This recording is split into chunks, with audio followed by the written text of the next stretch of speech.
The massive space station called Nexus Prime floated in the darkness between stars. It was built from materials that could survive anything the universe could throw at it. The station had been the meeting place for the Galaxy Council for over 3,000 years. Today, something different was happening. The emergency lights were flashing red, and ships from 12 different alien species were docked at its ports. Inside the Great Hall, Ambassador Sarah Chen sat alone at a small table.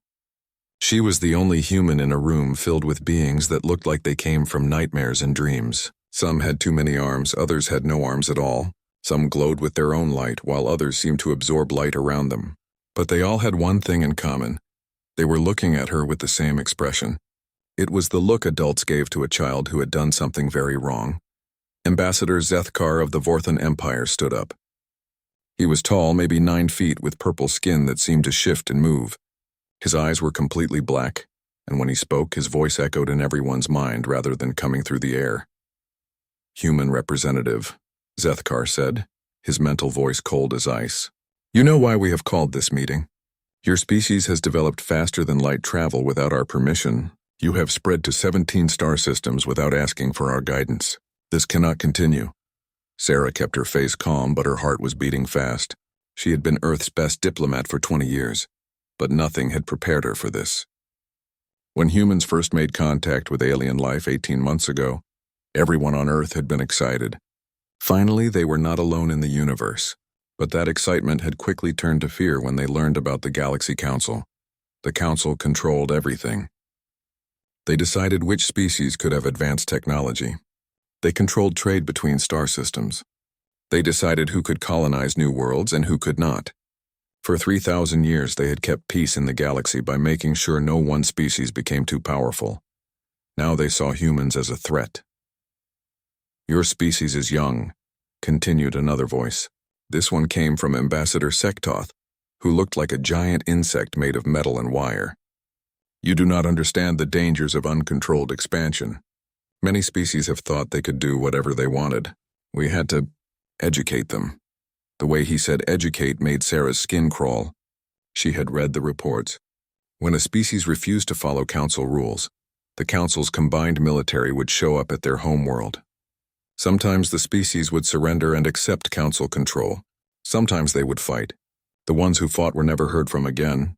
"We are offering you a chance," Zethkar continued. "Submit to council authority. Accept our guidance. Place your military under our command. Do this and your species will be protected. You will be given technology far beyond what you have now. Your people will live in peace and safety." Sarah looked around the room.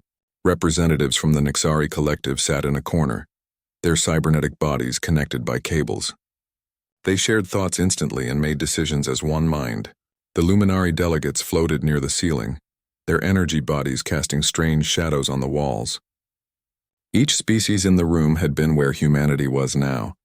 Each had made the choice to bow to the council.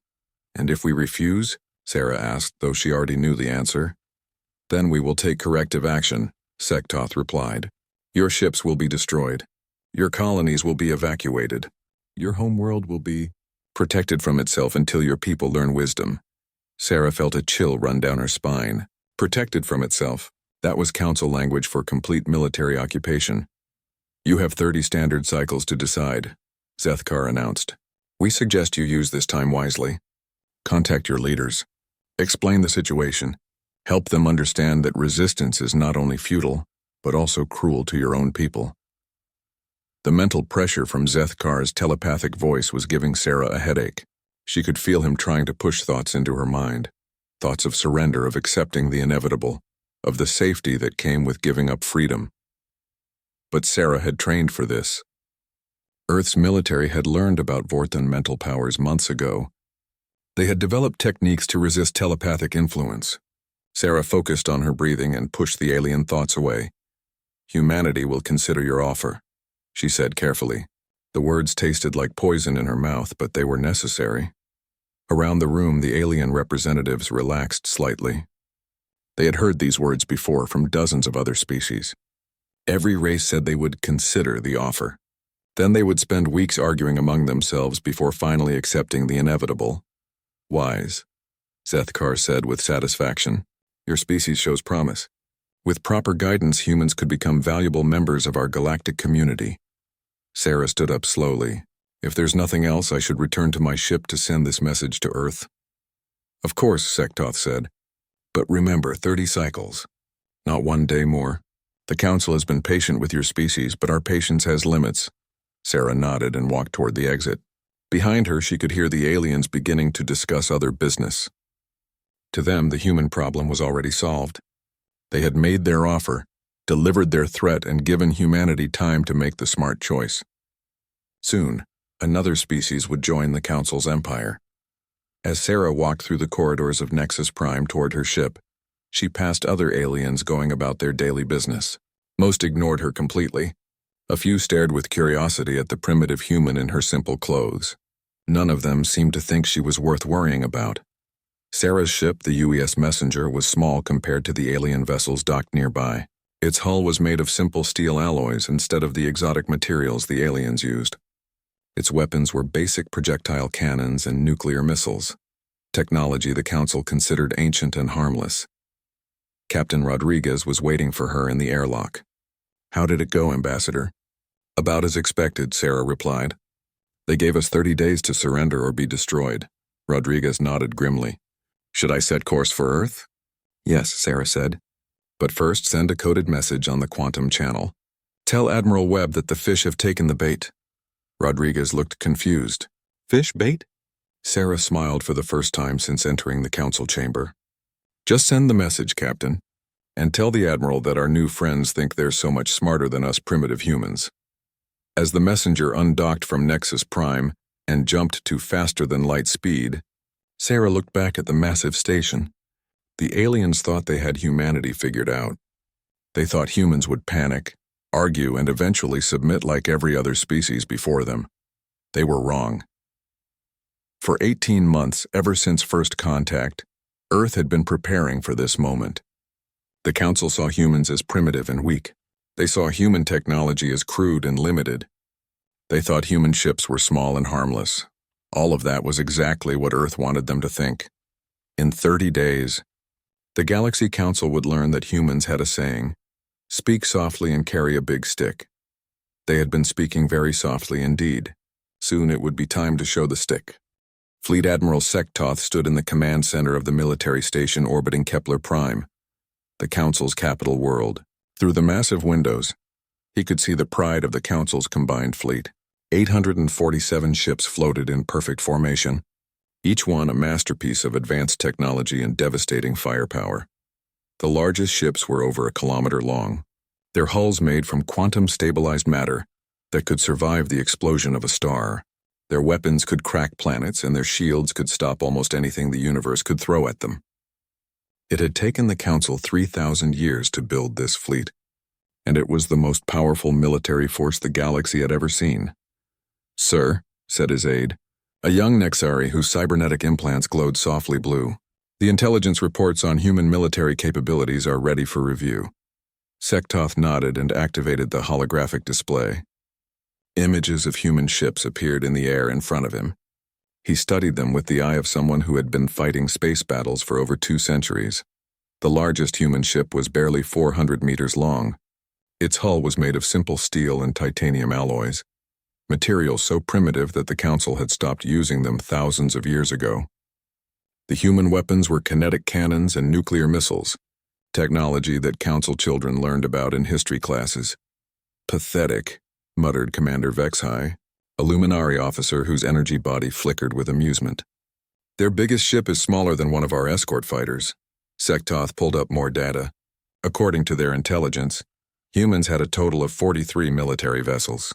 The Council's enforcement fleet alone had 200 ships, each one superior to anything in the human fleet. "Their defensive systems are particularly weak," the Nexari aide reported. "They use simple deflector shields powered by fusion reactors. Our photon lance arrays can punch through their strongest shields with a single shot."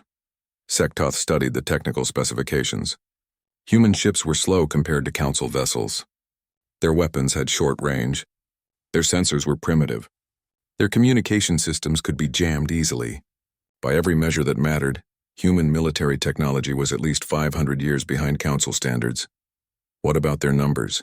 asked another officer. Primitive species sometimes try to make up for poor technology with large fleets. The aide shook his head. Our scouts have mapped all 17 human colonies. Their total military consists of those 43 ships plus maybe 100 smaller patrol vessels. Even if they had 1,000 ships, they couldn't threaten a single council dreadnought. Sektoth turned to address his staff. The room was filled with officers from different species, but they all shared the same confident expression. They had fought wars against species far more advanced than humanity. They had crushed rebellions, stopped invasions, and kept peace in the galaxy for millennia. The humans will surrender, Sektoth announced. No species has ever been foolish enough to fight the Council with such primitive technology. They will examine our fleet, calculate the odds, and make the smart choice. Around the room, officers nodded in agreement. The mathematics were simple. The Council had overwhelming superiority in every category that mattered. Any human military leader worth their rank would see that resistance was impossible. What if they don't surrender? Asked a junior Vorthan officer. Sektoth's mandibles clicked in what passed for laughter among his species. Then we will provide them with a brief but educational demonstration of why the Council has kept peace for 3,000 years. The officer looked nervous. Sir, some of the intelligence reports suggest that humans are unpredictable. They have a history of fighting against impossible odds. Fighting with swords against energy weapons, Sektoth replied dismissively. Fighting with chemical explosives against orbital bombardment. Their history is full of brave but pointless last stands. Courage without technology is just a way to die quickly. He activated another display showing human historical battles. Humans had indeed fought against superior odds many times in their past. They had even won a few times through cunning or luck. But they had never faced anything like the Council's military might. Besides, added Commander Vexhai, their own communications prove they're already breaking. Our listening posts have intercepted desperate messages between their colonies. Their government is arguing about what to do. Some want to fight, others want to surrender immediately. They're falling apart before we even arrive. Sektoth had read those intelligence reports. Human diplomatic channels were full of panicked discussions. Their military leaders were sending increasingly desperate messages to their homeworld. Their colonies were begging for protection that Earth couldn't provide.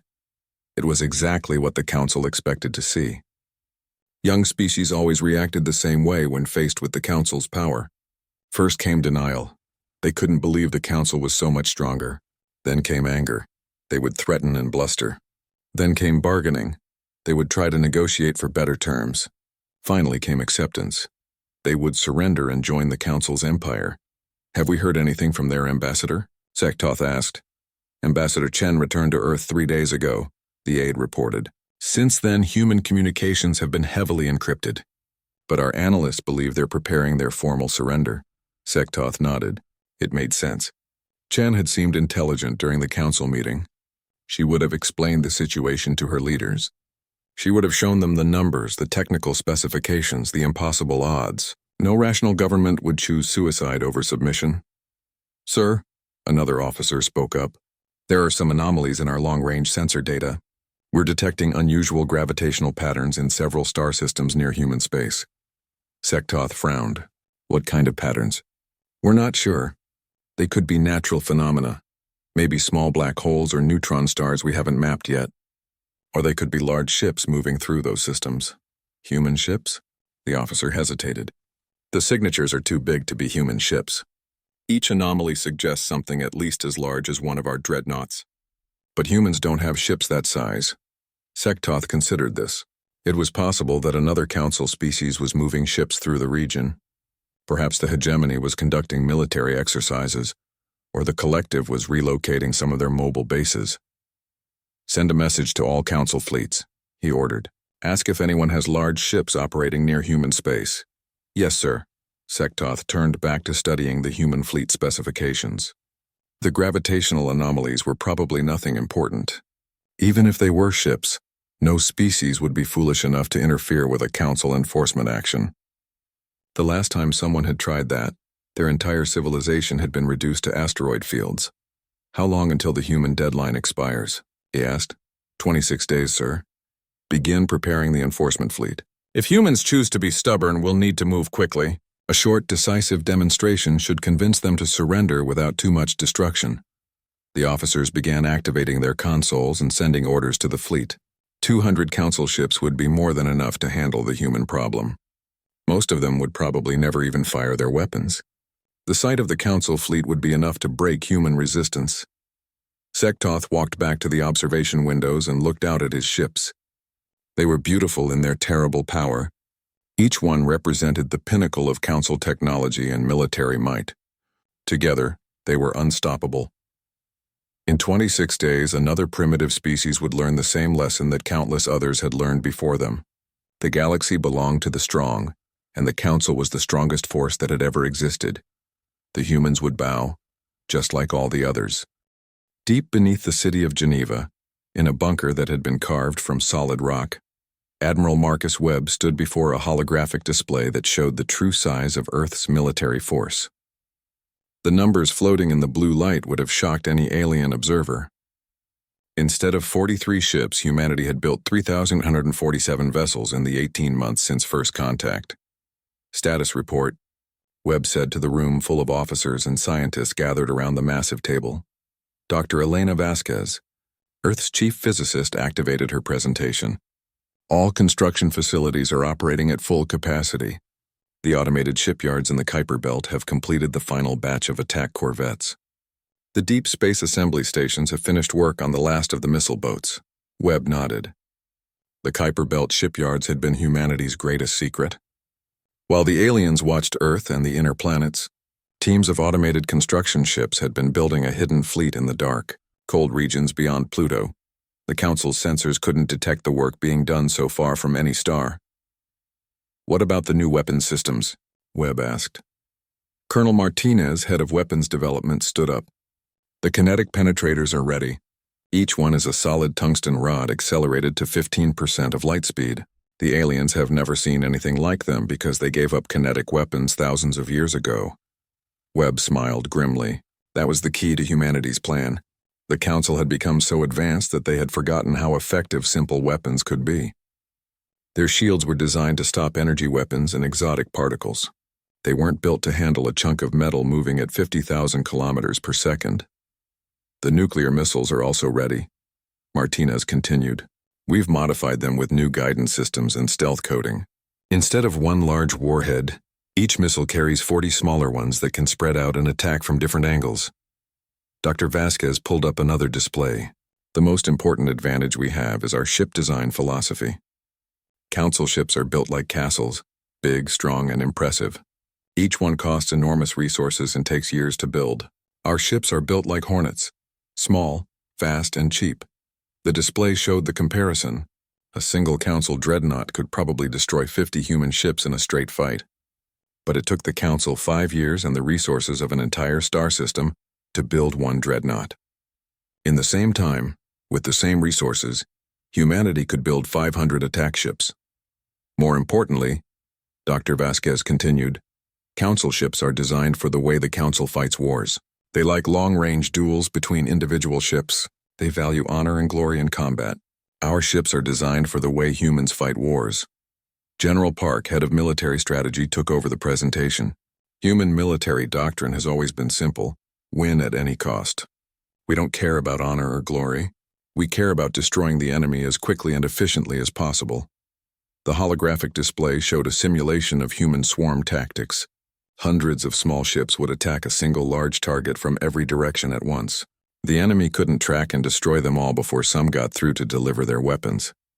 "Each of our ships is controlled by an artificial intelligence," Park explained. "They can coordinate their movements and attacks perfectly. They can make decisions faster than any organic crew. And most importantly, they can perform maneuvers that would kill a living pilot." Webb had watched the test flights himself. Human pilots could handle maybe 6 gravities of acceleration before passing out. The AI-controlled ships could pull 30 gravities without any problem. They could change direction so quickly that organic enemies couldn't track them. "What about casualties?" asked Admiral Thompson from the Pacific Fleet. "Minimal," Park replied. "Each ship only needs a crew of 5 people to operate the weapon systems and make tactical decisions. The AI handles everything else. Even if we lose half our fleet, We're talking about fewer than 10,000 casualties total. That was another advantage of the human approach. Council ships carried crews of thousands. Losing a single dreadnought meant thousands of deaths and decades of training lost. Humans could afford to trade ships for tactical advantage because so few people were at risk. Dr. Vasquez activated a new display showing Earth's secret weapon development. We've also been working on something the Council has never seen before. We call them ghost ships, vessels that are completely invisible to Council sensors. The technology was based on human stealth research, but taken to extremes that only worked in space. The ships were coated with materials that absorbed all electromagnetic radiation. They had no heat signature because they vented all their waste heat into internal storage systems. They were invisible to every type of sensor the Council used. "How many ghost ships do we have?" Webb asked. 47, Vasquez replied. Each one is essentially a flying nuclear arsenal. They can get close to enemy ships without being detected and deliver devastating attacks. Webb studied the numbers. On paper, the Council still had advantages. Their individual ships were more powerful. Their weapons had longer range. Their shields could stop most human attacks, but war wasn't fought on paper. "The Council expects us to fight like them," Webb said to the assembled officers. "They expect us to line up our ships and have an honorable battle. They expect us to follow the rules of warfare that they've used for thousands of years." He paused and looked around the room. "We're not going to do any of those things. We're going to fight like humans. We're going to use every trick, every advantage, every dirty tactic we can think of, and we're going to win." The room erupted in quiet murmurs of agreement. These were people who had spent their entire careers preparing for the impossible. They had studied every major battle in human history, from ancient wars fought with spears and shields to modern conflicts fought with satellites and drones.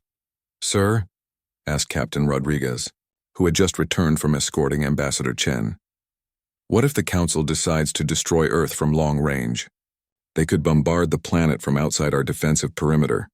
Webb had been expecting that question. "They won't. The Council sees itself as the guardian of galactic civilization. They don't destroy planets unless they absolutely have to. They want to capture Earth intact and add humanity to their empire." He activated a new display showing Council military doctrine. "Besides, they're too confident. They think they can defeat our entire fleet without taking significant losses. They want to prove their superiority, not just destroy us." The meeting continued for 2 more hours as they reviewed every aspect of the plan. Supply lines, communication protocols, backup strategies, emergency procedures. Everything had been planned and tested and planned again.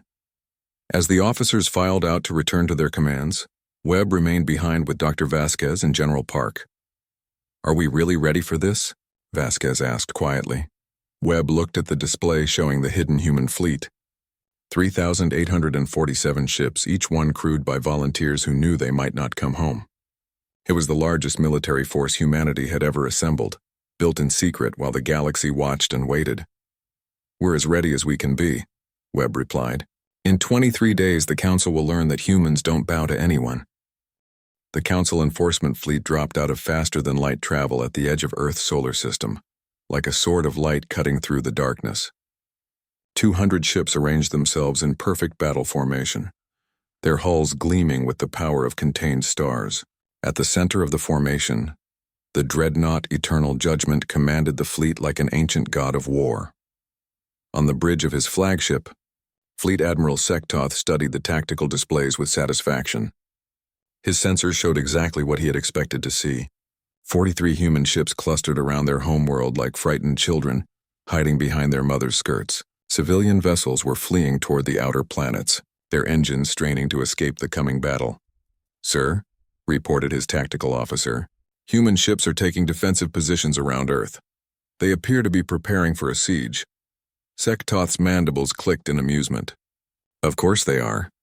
They know they can't match our speed or range, so they're hoping their planet's orbital defenses will even the odds." Through the massive viewports of the Eternal Judgment, Sektoth could see Earth hanging in space like a blue and white jewel. It was a beautiful world, full of life and potential.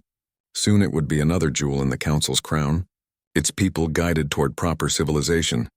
"Admiral," his communications officer announced, "we're receiving a transmission from the human flagship.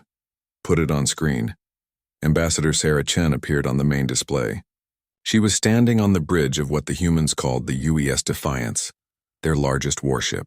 To Sektoth's eyes, it looked more like a heavily armed cargo ship than a proper military vessel. Fleet Admiral Sektoth, Chen said formally. I am Ambassador Chen, speaking for the government of Earth and all human colonies.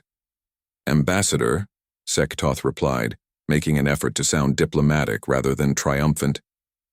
I trust you have had time to consider the Council's generous offer. Chen's face remained calm, but Sektoth could see the tension in her eyes. Behind her, human officers moved around their primitive bridge, their equipment looking like museum pieces compared to Council technology. We have considered your offer very carefully, Chen said. The people of Earth have debated this decision in our highest councils. We have examined the alternatives. We have counted the cost. Sektoth leaned forward slightly. This was the moment every species faced when confronted with council power. The moment when they realized that resistance was futile and surrender was the only rational choice. And what is your decision? He asked, though he already knew the answer. Chen took a deep breath. We respectfully decline. For a moment, Sektoth was too surprised to respond. In all his centuries of military service, no species had ever rejected the Council's offer when faced with overwhelming force. The mathematics were too clear, the odds too impossible. I'm sorry, Sektoth said slowly. Did you say you decline? That is correct. Humanity will not bow to the Council. We will not surrender our freedom. We will not place our military under your command. Around the bridge of the Eternal Judgment, Council officers exchanged shocked glances. A few of them began checking their translation systems, convinced they must have misunderstood the human response. Sektoth felt a mixture of anger and confusion. Ambassador, perhaps you do not fully understand your situation. You have 43 ships. We have 200, each one superior to your strongest vessel. Your weapons cannot penetrate our shields. Your ships cannot outrun ours. Resistance is not brave, it is suicide. Chen's expression didn't change. We understand our situation perfectly, Admiral. We also understand yours. My situation? Sektoth almost laughed. I command the most powerful fleet in the galaxy. What situation could I possibly be in? You're about to learn that humans don't fight the way you expect, Chen replied. We don't follow your rules. We don't share your concepts of honor or glory. We fight to win, no matter what it costs. The transmission ended, leaving Sektoth staring at an empty screen. Around him, his officers waited for orders. The fleet hung in space like a drawn sword, ready to demonstrate the price of defying the Council. Sir? His tactical officer asked quietly. Should we begin the attack? Sektoth hesitated for a moment. He had planned to give the humans one final chance to surrender when faced with his fleet's overwhelming power. He had expected them to see reason when confronted with certain destruction. Instead, they had chosen to die. Target their largest ships, he ordered. Minimal force. We want to disable them, not destroy them. Perhaps a demonstration of our power will convince them to reconsider. Yes, sir. The Council fleet began its advance toward Earth. Their formation was perfect. Their movements coordinated with the precision that came from thousands of years of military tradition. Weapon systems powered up with the hum of barely contained energy. Shield generators created protective barriers that could stop the output of entire stars. As they closed the distance, Sektoth studied the human defensive formation. It was pathetic, really. The human ships were clustered too close together, making them vulnerable to area effect weapons. Their positioning showed no understanding of proper battle geometry. Their weapons were pointed in the wrong directions.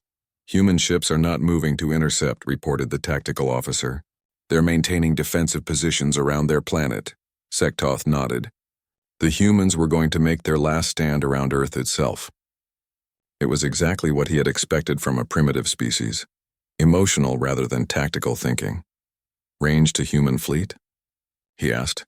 400,000 kilometers and closing. That was well within range of Council weapons, but still outside the effective range of human technology. Sektoth could destroy the entire human fleet without taking a single hit in return. Sir, the sensor officer called out suddenly. I'm detecting multiple gravitational anomalies throughout the system. Sektoth frowned. Gravitational anomalies? Yes, sir. Large mass signatures appearing at multiple jump points. They're consistent with ships dropping out of faster-than-light travel. The main display switched to a system-wide view, and Sektoth felt his blood turn to ice. Dozens of new contacts were appearing on the sensors. Then hundreds, then thousands. Ships were emerging from jump points all around the solar system. Not the small human vessels he had expected, but warships of every size and configuration. They appeared above the system's plane, below it, and from every direction at once. How many? Sektoth demanded. The sensor officer's voice was shaking. Over 3,000 contacts, sir. Still counting. Sektoth stared at the display in disbelief. The human fleet hadn't been hiding around Earth. It had been hiding everywhere else. They had somehow built a massive armada in complete secrecy and positioned it to surround his force. Sir, the tactical officer reported, his voice tight with barely controlled panic. We're completely surrounded. The human fleet outnumbers us 20-1. On every screen around the bridge, council officers watched in stunned silence as the trap closed around them. The humans hadn't been preparing to defend their world. They had been preparing to destroy the council fleet. Sektoth opened a communication channel to Ambassador Chen. Her face appeared on screen again, but this time she was smiling. Surprised, Admiral? She asked. This is impossible, Sektoth said. Our intelligence showed only 43 human ships. Your intelligence showed exactly what we wanted it to show, Chen replied. Did you really think we would show you our real military strength? Did you think we would make it easy for you to plan our destruction? Around Sektoth, his officers were shouting reports of new contacts appearing on sensors. The human fleet continued to grow as more ships dropped out of faster-than-light travel with perfect timing and coordination. You have 30 seconds to surrender, Chen announced. Power down your weapons and prepare to be boarded. This is the only warning you will receive. For the first time in his long military career, Fleet Admiral Sektoth of the Galactic Council found himself looking at certain defeat. Fleet Admiral Sektoth had commanded fleets for over 2 centuries. He had fought against pirates, rebels, and rogue governments. He had never retreated from a battle, never lost a ship under his command, never faced anything he couldn't defeat with superior technology and tactics. All of that ended in the next 17 minutes. All ships, battle formation, Sektoth ordered. Target the nearest human vessels and prepare to... His words were cut off as the human fleet attacked. But it wasn't the kind of attack he had expected. Instead of the orderly, long-range engagement that had defined space warfare for millennia, the humans swarmed. Hundreds of small ships accelerated toward the council fleet from every direction at once. They moved in patterns no organic crew could survive, pulling 30 gravities as they twisted and spun through space. Council gunners tried to track them with photon lance arrays designed for precise long-range targeting, but the human ships were too small, too fast, and too numerous. Sir, his tactical officer shouted over the sound of alarms. Human ships are firing kinetic projectiles. On the main screen, Sektoth watched in horror as simple metal rods punched through the quantum shields of his escort ships like they weren't even there. The shields had been designed to stop exotic energy weapons and antimatter warheads. They had never been tested against chunks of tungsten moving at 15% of light speed. The Star Crusher, a heavy cruiser that had been in service for 800 years, shuddered as 3 kinetic rounds tore through its hull. Secondary explosions rippled along its length as critical systems failed. Within seconds, the pride of the Nexari fleet was a drifting wreck. Impossible, Sektoth whispered. Our shields should stop anything they can throw at us. His science officer, a young luminary whose energy form flickered with confusion, turned to face him. Sir, the human weapons aren't using energy. They're using mass. Our shields can't stop solid matter moving at relativistic speeds. More human ships closed in around the Eternal Judgment. Sektoth counted 47 of them, each one smaller than his flagship's shuttle bay. They should have been easy targets for his point defense systems. Instead, they moved like a school of fish, dodging between his weapons fire with impossible coordination. They're controlled by artificial intelligence, his tactical officer reported. No organic crew could pull those maneuvers. Nuclear explosions began blooming around the Council fleet as human missile boats opened fire. But these weren't the crude single warhead weapons that Council intelligence had reported. Each missile split into dozens of smaller warheads that spread out and attacked from different angles. The dreadnought Void Hammer tried to intercept the incoming missiles with its point defense grid. The ship's computers tracked and destroyed 37 warheads in the first salvo. But the 40th warhead got through, then the 41st, then 10 more. The ship's shields flared and failed under the sustained bombardment. "Sir," his communications officer called out, "the Void Hammer is requesting immediate assistance. They've lost main power and their hull is breached in 17 sections." Sektoth looked at his tactical display and felt something he had never experienced before in battle: helplessness. The human attack was like nothing in Council military doctrine. They weren't trying to win an honorable victory. They were trying to destroy his fleet as quickly and efficiently as possible. Human ships that lost their weapons didn't retreat. They became guided missiles, ramming Council vessels at incredible speeds. When their engines failed, they used their last moments to position themselves as shields for other human ships. "Admiral," his tactical officer shouted. "Massive energy surge from the human flagship." On the main screen, the UES Defiance was powering up weapons that Council sensors couldn't identify. The ship itself was small and crude by Council standards, but the energy readings were enormous. "What kind of weapon produces that much power?" Sektoth demanded before anyone could answer. A beam of pure energy lashed out from the Defiance and struck the cruiser Eternal Glory. The ship's shields held for exactly 3 seconds before collapsing completely. The beam cut through the hull like a knife through paper, and the cruiser broke apart in a brilliant explosion. "Plasma Lance," his science officer reported in amazement. "They've weaponized stellar physics. They're firing concentrated solar plasma at our ships." More human weapons opened fire. Ships that had looked like harmless patrol boats revealed themselves as carriers for swarms of attack drones. Vessels that appeared to be damaged continued fighting with backup weapon systems. What the Council had thought was a primitive, disorganized fleet was actually a carefully coordinated war machine. The most terrifying part was the human willingness to sacrifice individual ships for tactical advantage. When a human vessel was crippled, it would ram the nearest Council ship rather than surrender.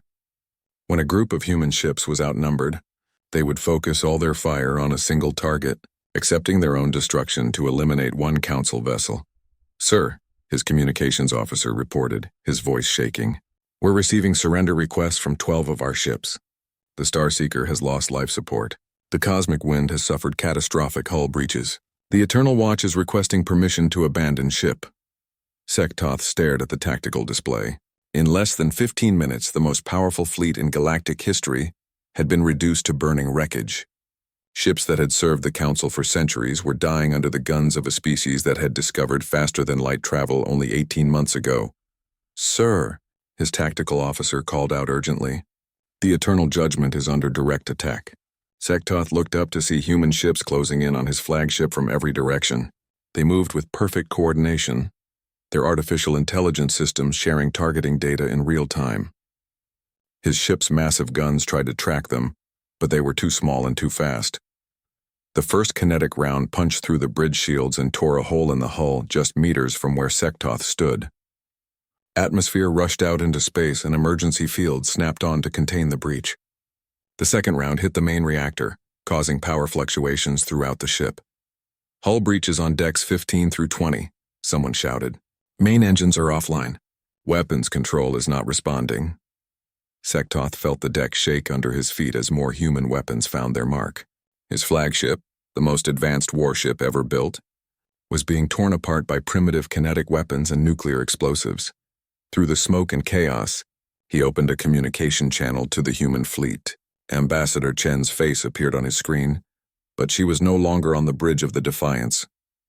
She was somewhere else, somewhere safe, watching the destruction of his fleet. "Admiral," she said calmly, "do you surrender?" Sektoth looked around his ruined bridge.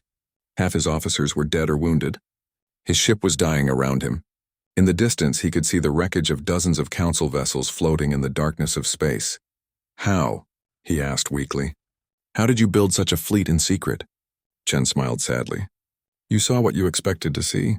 You thought we were primitive, so you looked for primitive ships. You thought we were weak, so you ignored our strengths. You thought we would fight like you, so you never prepared for the way we actually fight." Another explosion rocked the Eternal Judgment, and more systems failed. In the background, Sektoth could hear his crew abandoning their posts as the ship continued to break apart. "This isn't how warfare is supposed to work," he said desperately. "There are rules. There are traditions. There is honor." "Honor?" Chen's expression hardened. "You came to our system to destroy our ships and occupy our world. You wanted to take away our freedom and make us slaves to your council. What honor is there in that? Sektoth had no answer. For 3,000 years, the Council had brought peace to the galaxy through superior force. They had ended wars, stopped conflicts, and guided younger species toward civilization. It had always been for the greater good. The Council will not forget this, he said finally. Others will come. Larger fleets. More advanced weapons, let them come, Chen replied. We'll be ready. The transmission ended, leaving Sektoth alone with the dying sounds of his flagship. Around him, the greatest fleet in galactic history had been reduced to wreckage in less than 20 minutes. As human rescue ships moved through the debris field to collect Council survivors, Sektoth realized that everything had changed. The age of Council dominance was over. A new power had risen in the galaxy, one that didn't follow the old rules and didn't care about the old traditions. Humanity had refused to bow, and in doing so, they had broken the Council's hold over the galaxy forever.